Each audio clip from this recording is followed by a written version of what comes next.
Throughout this offseason, Jensen has been one of the more interesting players, at least in my opinion, to follow, and I think in the opinion of a lot of other people as well. I know a lot of people, like even Bjergsen himself, has come out and said that it is crazy if Jensen does not end up on a team. So obviously, once we started hearing the rumors picking up of Bjergsen joining Team Liquid, there was a lot going on for Jensen. You know, was he going to be an 80 carry for Team Liquid? Was he going to TSM? Was he going to CLOUD9? Was he going to Evil Geniuses? Could he have gone to Europe, like something like Fnatic? All these different situation scenarios, whatever. I know a lot of people really at the end of the day were wondering about CLOUD9 a lot. You know, how is Jensen's relationship with C9? Could he return to that team? Obviously, Perks was leaving, so it seemed like they had a mid lane position open.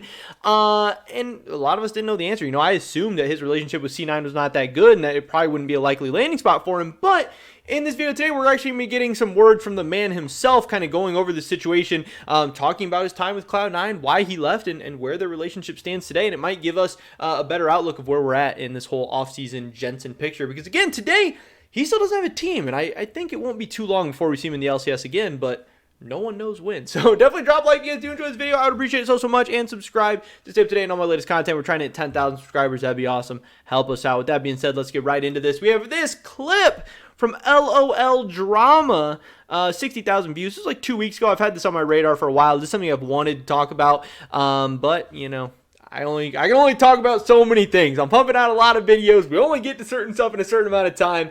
But here is what Jensen has to say. You know, he explains why he left CLOUD9. Obviously, he's been streaming a lot more recently. He's also somebody who always is very, very open and honest. I love watching Jensen. I haven't been the biggest Jensen fan ever, but I love watching Jensen interviews. I love watching him talk on stream. I love anytime he's on camera, really, because he is just very, very genuine. He just kind of tells it how it is. He just talks. And not a lot of pro players do that, and I really do respect that. So let's see what he has to say. Maybe one day we can see some backup story on the C9 breakup. Guys, it's not as like dramatic as people think it was. The reason I didn't stay on C9 was just because I didn't like the direction they were going with how much Reaper controlled everything, and then there was the benching, which I didn't agree with, because I obviously thought I was a better player. The justification for it was that, hey, we got 3-0'd by TL in Spring Split, so we should make some changes for summer. And just to add a little context to the whole thing, he's talking about being benched for Golden Glue, which, like, looking back at all of this whole thing, that's very, very crazy, and really ends up being a very, very weird decision by CLOUD9 and Reaper in the end, that they were willing to harm their relationship with their star mid laner at the time, one of the best mid laners in the LCS, also a very, very good domestic mid laner, which has even more value in Jensen, to play Golden Glue. You know, I'm a fan of Golden Glue. I like him as a person. He seems like a fun, interesting guy. Seems like, you know, he has a good head on his shoulders, but was never a great pro player. And again, to risk pissing off Jensen because, you know, you feel like you need to get him to play is weird, but then, you know, to actually end up pissing him off in that whole situation, very, very weird, very, very strange. But at the beginning of this clip, he does say, hey guys, it's not as dramatic as you guys are thinking, so maybe there's a little bit of hope for, you know, the relationship between C9 and Jensen to actually be on maybe good footing. You know, Reaper's not with CLOUD9 anymore. Golden Glue's not there to take his spot anymore. Maybe, you know, things will turn around, but let's see what else he has to say. But during that series, I remember thinking that I was by far the only human player that was like trying to hold everything together. I got bans for Golden Glue, which was such a good line. Well, only human player. Me, but even then, I was like, okay, I mean, they think they have to try something else, which makes sense. Like, things weren't working, we were getting shit on in scrims, and then I come back, everything is fine. Like, I'm not like pissed off at this point or anything. I was just like a bit like, okay, like, this doesn't feel right. Oh, hey, Vital. But then when we go into finals against TL again in Summer Split, I think this is 2018, I get told that they're gonna start Golden Glue and Svenskeren. I'm like, okay. I still didn't think at that time either that they were better than me and Blabber. And they were getting completely shit on in scrims. So then so me and Blabber didn't practice at all. And then we just get told the day before that we're going to be starting. And then after one game, we get benched when we had the absolutely worst draft in history of League of Legends. Then they put in Golden Guns from Scarin. Just so many good. This is what I'm talking about. So many good lines in this little clip from Jensen. It really makes me just have a ton of experience. Not experience. Just makes me really, really like him. I have a ton of respect for him. And it makes me just more of a fan of him every time I see a clip from him. It's just so funny. But yeah, obviously, he's talking about a lot of different things here. Saying they had the worst draft he's ever seen in League of Legends. Talking about how he was the only human player on his team. Super funny. I love this clip. Golden Glue gets solo kill level 3. Sucks. That game was a stomp. And then Reaper didn't want to play me in Blabber because he thought Blabber was like too nervous or something. I don't know. Like misplayed the first game, but it was a tough situation, like tough draft.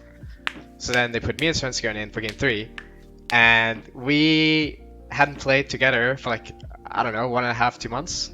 Then we lost that finals, and at that time I hadn't won anything yet, so I was like, wow, like I really thought like this was the one time I was gonna win finals, and then it just got denied like that. Just didn't feel right in my head.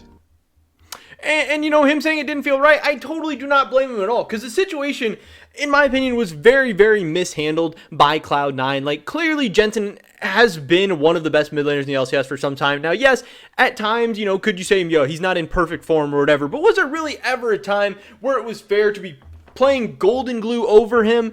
Probably not. I know the Swole Bros or whatever had their moments of Golden Glue and Svenskeren coming in and winning some games for Cloud9, but did it ever make sense to get Jensen and Svenskeren no scrim time together at all? If it was possible that they were going to be worried about Blabber being a young player, having nerves, or being inexperienced or whatever, shouldn't Jensen have been splitting scrim time and playing some games with both of them and staying fresh with both of them, rather than just throwing out a mid-jung duo with no synergy in the finals, when inevitably Blabber is a young, nervous player and Golden Glue is just not that good of a player? And again, to have this be the way, to have this be the hill you're going to die on in terms of harming your relationship with Jensen and your organization. Again, Jensen does say, a lot of it was Reapered, how he had too much power, whatever. Reapered is gone. So now, is the door maybe open for a Cloud9 Jensen kind of reunion? I don't know. Obviously, at this point, a lot of it's going to depend on just how good Fudge does in the mid lane. But say Fudge struggles, then what happens? Does Cloud9,